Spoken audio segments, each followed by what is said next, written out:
So, Travis, are you there? I am here. I've been summoned. Hey! So you're a professional psychologist, but also a fan of Game of Thrones. Oh, yes. I am a psychology professor, a big nerd, and I love using fiction to talk about real psychology. And I have here your book, Game of Thrones Psychology. That's the name of the book.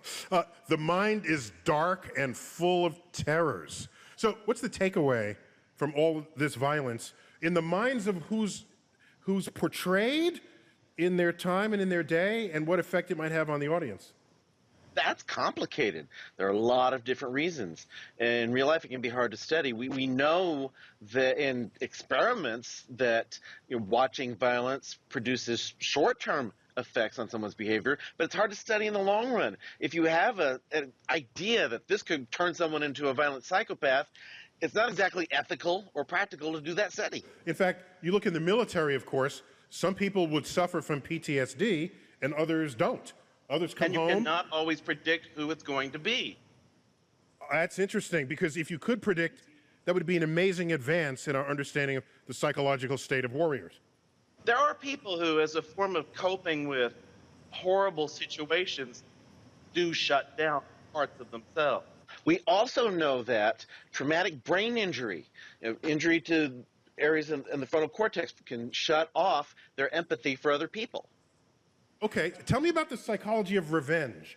This is a recurring theme in Game of Thrones, and I have to confess, revenge, that feels good.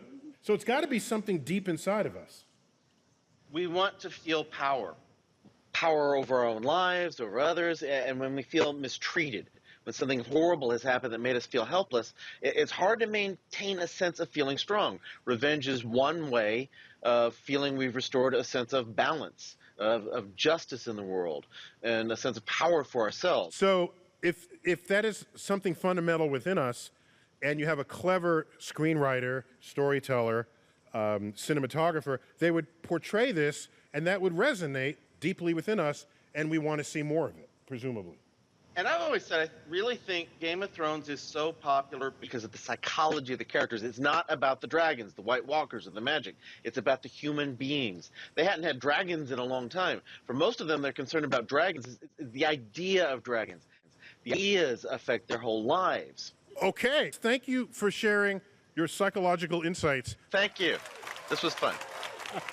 So thanks again. All right, everyone, Travis. Thank you.